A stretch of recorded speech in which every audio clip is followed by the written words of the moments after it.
നെടുമങ്ങാട് കൊല്ലപ്പെട്ട 1.5 വയസ്സുകാരൻ നേരിട്ട ക്രൂരതയെക്കുറിച്ച് വിവരിക്കുന്ന അമ്മൂമ്മയുടെ ഫോൺ സംഭാഷണം പുറത്ത്. കുട്ടി നേരിട്ട പീഡനം മെയ് 3-ന് അഖിലയുടെ അമ്മ ചൈൽഡ് പ്രൊട്ടക്ഷൻ യൂണിറ്റിൽ അറിയിച്ചിരുന്നു. ഒരു നടപടിയും ചൈൽഡ് പ്രൊട്ടക്ഷൻ യൂണിറ്റ് സ്വീകരിച്ചില്ല. മെയ് 26-നാണ് കുഞ്ഞ് കൊല്ലപ്പെട്ടത്. അവളുടെ ഭർത്താവ് അവളെ മാനസികമായി ടോർച്ചർ ചെയ്യുകയാണ്. പോരപ്പോ മുസ്ലിം പയ്യൻ. അപ്പൊ ഒരു രീതിയിലല്ല എല്ലാ രീതിയിലും മാനസികമായിട്ട് ഇതാണ്. അപ്പൊ അവള് വിചാരിക്കുന്നത് കുടുംബം അല്ലേ, രണ്ടാമത്തത് മരിച്ചു പോകണ്ടെന്നായിരിക്കും അവളുടെ മനസ്സിൽ. എങ്ങനെയാണെന്നായിട്ട് എനിക്കറിയില്ല. കൊച്ചിന്റെ കാര്യം പറയാനാണ് ഞാൻ ഇത്രയും പറഞ്ഞു വന്നത്. അപ്പൊ അവരിങ്ങനെ താമസിക്കുകയും പിന്നീട് ഞാൻ സ്റ്റേഷനിൽ കംപ്ലൈന്റ് കൊടുത്തു. സ്റ്റേഷൻ മുഖാന്തരം തന്നെ. കാരണം എന്ന് വെച്ചാൽ എനിക്ക് 10-75 വയസ്സായ ഒരു അമ്മയുണ്ട്. അമ്മ തന്നെ പറഞ്ഞു, ഞാൻ രാവിലെ നിലവിൽ ഇപ്പൊ ജോലിക്ക് പോകുമ്പോ ഞാനിപ്പോ ബസ് ഇരുന്ന സാറിനോട് സംസാരിക്കുന്നത്. അപ്പൊ 6:30 ഇറങ്ങിയിട്ട് എനിക്ക് 8:30 മണി മുതൽ വൈകുന്നേരം 6:30 മണി വരെ ഫോൺ യൂസ് ചെയ്യാൻ പറ്റത്തില്ല. അപ്പൊ അമ്മ തന്നെ സ്വന്തമായിട്ട് ഒന്ന് പരാതി കൊണ്ട് കൊടുക്കുകയും അതും പ്രകാരം ആ കുഞ്ഞിനെ കൊണ്ടുപോകാൻ വേണ്ടിയിട്ട് അവളെ വിളിച്ച് പറയുകയും പിന്നെ അവര് വന്നു. അവൻ വന്നിട്ടില്ലായിരുന്നില്ല. അവൻ വന്നു. പക്ഷെ അവൻ വന്ന് ഇങ്ങ് താഴെ വേറെ ഓഡിറ്റോറിയത്തിന്റെ അടുത്ത് വണ്ടി കൊണ്ടുവന്ന് അവൻ വെയിറ്റ് ചെയ്യുകയും, പക്ഷെ എവളും അവളുടെ ഡാൻസ് ക്ലാസ്സിലെ ടീച്ചറുമായിട്ട് സ്റ്റേഷനിൽ വന്ന് കുഞ്ഞിനെ കൈപ്പറ്റി കൊണ്ടുപോവുകയും ചെയ്തു. ഇപ്പൊ കൊണ്ടുപോയിട്ട് 1 മാസം പോലും ആയില്ല എന്ന് തോന്നുന്നുണ്ട്. സ്റ്റേഷനിൽ എഴുതി വെച്ച് തന്നെയാണ് വിട്ടത്. പക്ഷെ ഇന്നലെ പിന്നെ ഞങ്ങള് തമ്മിൽ കോണ്ടാക്ട് ഒന്നുമില്ല. അപ്പൊ ഇന്നലെ എന്റെ മരുമകളെ എനിക്ക് ഒരു ഫോട്ടോയും വീഡിയോസ് ഒക്കെ അയച്ചെന്ന് പറഞ്ഞ് ഞാൻ നോക്കിയപ്പോഴത്തേക്ക് കുഞ്ഞിന്റെ 2 കൈയിലും പ്ലാസ്റ്റർ ഇട്ടൊക്കെയാണ് ചെയ്യുന്നത്.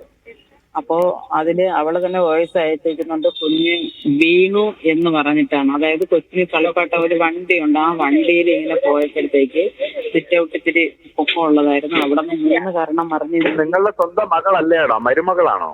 അല്ല, മകൾ. പിന്നെ ആരാ മരുമകൾക്ക്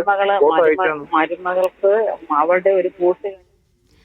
സഫാൻ VP കൂടുതൽ വിശദാംശങ്ങൾ നൽകാനായി തിരുവനന്തപുരത്ത് നിന്നും ചേരുന്നുണ്ട്. സഫാനെ, നാടിന് നടുക്കിയൊരു സംഭവമാണ് നെടുമങ്ങാട്ടെ 1.5 വയസ്സുകാരന്റെ ഈ ക്രൂരമായൊരു കൊലപാതകം. ഇതിൽ ഇങ്ങനെ നേരത്തെ ഈ കുഞ്ഞിന് എതിരെ നടന്നൊരു ക്രൂരത അത് ചൈൽഡ് പ്രൊട്ടക്ഷൻ യൂണിറ്റിനെ അറിയിച്ചിരുന്നു എന്നാണ് അമ്മൂമ്മ പറയുന്നത്. എന്നാൽ യാതൊരുവിധ നടപടിയും ചൈൽഡ് പ്രൊട്ടക്ഷൻ യൂണിറ്റിന്റെ ഭാഗത്തുനിന്നുണ്ടായില്ല എന്നല്ലേ മനസ്സിലാക്കേണ്ടത്? അതെ നൈനു, ഗൗരവമുള്ള വിഷയമാണ്. നെടുമങ്ങാട് 1.5 വയസ്സുകാരന്റെ കൊലപാതകവുമായി ബന്ധപ്പെട്ടുള്ള നിർണായകമായ ഓഡിയോ സന്ദേശം തന്നെയാണ് ഇപ്പോൾ നമ്മൾ പുറത്തുവിടുന്നത്. കുട്ടി നേരിട്ട പീഡനം ചൈൽഡ് പ്രൊട്ടക്ഷൻ യൂണിറ്റിനെ അമ്മുമ്മ 22 ദിവസം മുമ്പ് അറിയിച്ചിരുന്നു എന്ന് വെളിവാക്കുന്ന ഒരു ഓഡിയോ സന്ദേശമാണ് ഇപ്പോൾ പുറത്തുവിടുന്നത്. 16 മിനിറ്റ് നീളമുള്ള ഓഡിയോ സന്ദേശമാണ് ഇപ്പോൾ പുറത്തു വന്നിട്ടുള്ളത്. കുഞ്ഞിന്റെ അമ്മമ്മ ഹെൽപ്പ് ലൈനിൽ വിളിച്ചാണ് ഈ വിവരം അറിയിക്കുന്നത്. ഈ അഖിലയുടെ അമ്മ റീനയാണ് ചൈൽഡ് പ്രൊട്ടക്ഷൻ യൂണിറ്റിലെ ഈ ഹെൽപ്പ് ലൈനിലെ ഉദ്യോഗസ്ഥനുമായി സംസാരിക്കുന്നത്. ഈ കുഞ്ഞിന്റെ 2 കൈയും ഒടിഞ്ഞതിന് പിന്നാലെയാണ് ഹെൽപ്പ് ലൈനിലേക്ക് വിളിച്ചത് എന്ന് നമുക്ക് ഈ ഓഡിയോ സന്ദേശം പൂർണ്ണമായും കേൾക്കുമ്പോൾ നമുക്ക് മനസ്സിലാക്കാൻ കഴിയും. ഈ റീന ഈ 16 മിനിറ്റിൽ നമ്മൾ എന്താണോ ഈ കേസുമായി ബന്ധപ്പെട്ട് നടന്ന ക്രൂരതകൾ ഒന്നായി നമ്മൾ റിപ്പോർട്ട് ചെയ്തത് അതൊക്കെ വിശദമായി വിശദീകരിക്കുന്നതാണ് ഈ ഓഡിയോ സന്ദേശത്തിൽ മുഴുവനായുമുള്ളത്.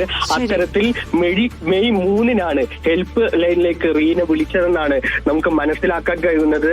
അതിന്റെ പൂർണ്ണ രൂപമാണ് നൈനു ഇപ്പോൾ ഏതായാലും പുറത്തു വിട്ടിരിക്കുന്നത്. ഈ കുഞ്ഞിനെ അച്കർ അതായത് അഖിലയുടെ ഭർത്താവ് തന്റെ മകളുടെ ഭർത്താവ് ഉപദ്രവിക്കുന്നതുമായി ബന്ധപ്പെട്ടുള്ള കാര്യങ്ങൾ വിശദീകരിക്കാനാണ് ഈ അമ്മുമ്മ ശ്രമിക്കുന്നത്. അഖിലയുമായി തനിക്ക് ബന്ധമില്ല, കോണ്ടാക്ട് ഇല്ല. 1.5 വയസ്സുകാരൻ നേരിട്ട ക്രൂരതയെക്കുറിച്ച് വിവരിക്കുന്ന അമ്മൂമ്മയുടെ ഫോൺ സംഭാഷണമാണ് ഇപ്പോൾ പുറത്തു വന്നിരിക്കുന്നത്. ചൈൽഡ് ആൻഡ് പ്രൊട്ടക്ഷൻ യൂണിറ്റിന്റെ ഭാഗത്തു നിന്ന് ഗുരുതര വീഴ്ചയുണ്ടായി എന്നതിൽ സംശയമില്ല. സഫാൻ VP ആണ് വിശദാംശങ്ങൾ നൽകിയത്.